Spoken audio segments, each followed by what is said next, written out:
Good afternoon, everybody. MG here, MG Covers, bringing you a brand new sports handicapping video. Title of this video, my NFL power rankings for week 8. We're going to do what we've done in the past. We're going to take my top 5, compare those to ESPN. Also give you a few leans for the weekend. On Sunday, got an early game. Don't forget that.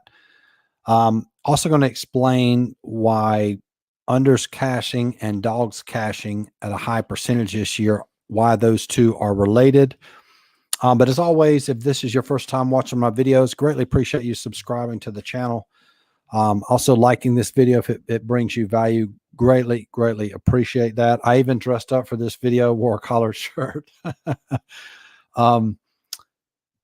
Yes, appreciate that. If you want to follow me on Instagram, I give out a ton of nuggets on Instagram. MG Covers, cover spell with the Z, same screen name on Twitter as well. If you want to follow me, the link is in the description. And just dropped a really good podcast. We talk about, in that podcast, I talk about how the business is always changing, meaning either the sport is changing, which we're going to talk about in this video. We're going to talk about how NFL is going through potentially a paradigm shift and how the game is played, and also talk about how the books adjust as well. One quick example, NHL overs were cashing like crazy last year. This year, books have adjusted. They're starting to shade the line towards the over now. Very difficult to cash the overs. And this year in NHL, the under could potentially be the play. So I'll talk about that in the podcast. If you want to listen to that, there's also a link in the description box for that as well. Hey, and that's it. So let's get started. So what I want to talk about, first off, underdogs are cashing against the spread 57% of the time in NFL. Number 2, unders are cashing 59% of the time. Now I'm going to talk about why, and there's probably people watching this video or going to watch this video are smarter than me when it comes to this, because we're going to talk about some actual logistics inside the game. But once I give you these stats, you'll understand it, because I think understanding it will help you handicap, because the books are going to adjust and potentially the NFL will as well. Cover one man, teams are running cover one man 7% less this year. So if you don't know what cover one man is, they have one safety deep. So they have one guy deep and then everybody else is manned up. So this year, what they're doing is they're running cover 2 zone more. So they got 2 safeties deep and then everybody else is playing zone coverage. That's up 2%. Quarters coverage is up 3%. Quarters meaning that it's stacked in like quarters. In the secondary, makes it difficult to throw the ball deep, get burned deep. So as a result of teams playing cover 2 zone and quarters coverage more, what does that mean? Teams can't just have these quick scores. They have to take their time in order to score. So they're running the ball, maybe short passes, screen. So it's taking teams longer to score. That burns the clock. And so in essence, scoring is going to be down. Now, I thought this was fascinating. Blitzing this year, teams are blitzing 38.5% of the time. If you average the previous 4 years, they're only blitzing 27% of the time. So what happens when teams blitz? That creates more pressure for the quarterback. He could hurry the throw. That's going to decrease his accuracy. It also increases the chances of a turnover. If there's a sack, the quarterback could potentially turn that ball over. So therefore, that's a change in possession as well. So that's really the big reason why unders are down. Also, red zone scoring is down. And this could also be related to the coverages. Maybe they're not playing a lot of all-out man blitz in the red zone, making it more difficult. You might have a linebacker playing the zone, difficult to run those slants that offensive teams like to do. So if you got less scoring in the red zone and less scoring in general, so you have teams that maybe were averaging 35 points. Now they're averaging less. That's going to make it easier. The games are going to be closer, right? So much easier for dogs to cover. Therefore, dogs are now cashing 57% of the time. Now, I think this stat is important too. If we go back to last week, dogs were cashing 60% of the time. Now they're cashing 57%. I am willing to bet that number is going to regress even more because I saw a couple, I wouldn't say they're squares, but it's public knowledge now that, hey, maybe we should be playing underdogs. I've done that my whole career dating back to 2014, 2015. And dogs, if you go back to, I think the year 2000, dogs cover more than favorites. So it's advantageous to play dogs anyway. But now that the public has knowledge of this, you might even see the books start to shade the line or make a more realistic line, if that makes sense. Because anytime the public knows about something, books are going to adjust. So it's important to keep that in mind. All right, so let's dive into the ESPN Power Rankings. And what you'll notice this week when we take a look at this is that they've actually adjusted now.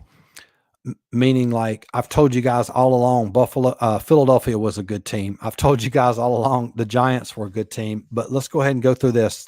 ESPN has Buffalo number 1. They have Philadelphia number 2.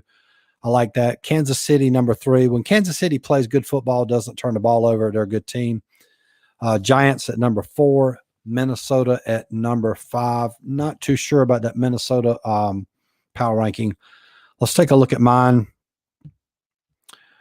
We've said this all along. Philadelphia is the best team in NFL. We were saying this 3 weeks ago. No doubt they are. Baltimore, we have Baltimore number 2. They played Tampa last night. A lot of confusion over that game last night. I think that was a difficult game to cap. My line had Baltimore -8. Heard a lot of buzz on Twitter about Tom Brady. Hey, it's going to be difficult for Tom Brady to lose 3 games in a row. You have to be careful of reading stuff like that because little trends like that will get into your head, will make it hard for you to pull the trigger. That's just not sound handicapping, although that might be true. But you got to understand Tampa Bay is not good this year. That was evident via our power rankings. Also, Tom Brady's older, and this is not the same team he's taken to the Super Bowl. Completely different team, not that good, definitely struggling on offense. So another important reason why you need to have a statistically driven model. Okay, Giants at number 3, no surprise there. What's crazy, Giants have cashed as dogs last 3 weeks, right? Cashed against Green Bay. Line moved against us there. That's why we didn't play them, but we've played them on the money line last 2 weeks. I think last week, I can't remember what it was, but first 2 weeks, I think they were plus 200 range. I think last week they were like plus 150. Ironically, this week they are dogs as well. We'll look at that game in just a second.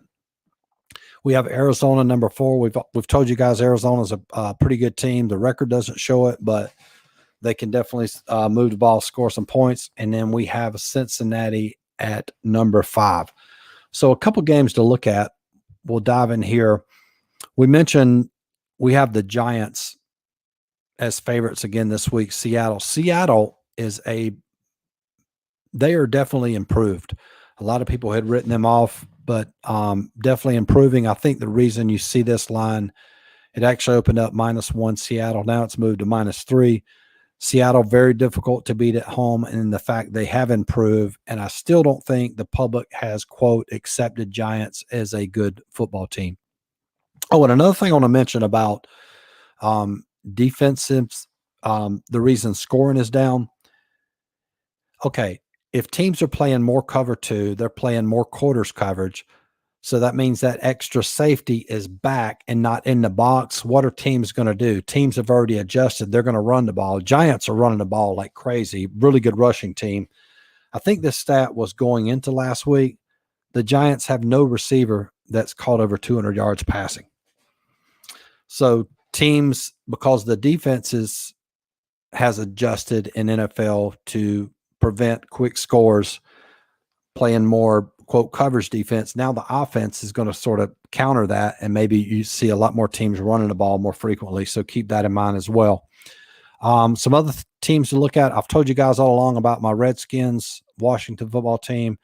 They're very undervalued. They're going to be, let's see here. Yeah, they're underdogs as well, but that line has moved strong in favor of Redskins. You can see it open up at +6. Now it's +3 down to +2.5 in some other books. And how about Green Bay? Check that out.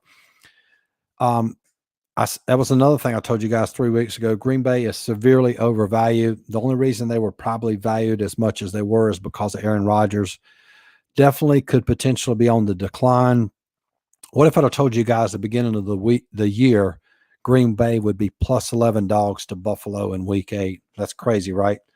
So, and maybe another game to look at would be this Carolina-Atlanta. Carolina, you never know. Sometimes when a team's fire a coach, you don't know what goes on in the locker room. A lot of times you'll see teams improve. That's definitely the case with Carolina. You never know. The previous coach could have been a, quote, cancer for the team, the locker room, etc. Now they feel like they have a new lease on life and playing a lot better football. So anyway, so that's a wrap for my power rankings. If you want access to all my lines for NFL, college football, $49.95. There's a link to join in the description box. You also get access to all my videos, 150 coaching videos. I may have released probably one of my best videos ever. It was showing you how to simplify college football handicapping and how to simplify NFL handicapping. I've gotten probably more feedback from clients on that one video than probably any video I've released. Of course, you get access to all that. If you want access to everything I just mentioned, in addition to all my plays, $99 per month. And if you want to join for an entire year, that's the best value. You save about $600 on the year. That's $499. Again, link to join in the description box. Good luck this week. Make some smart wagers, and we'll talk to you guys soon. Peace.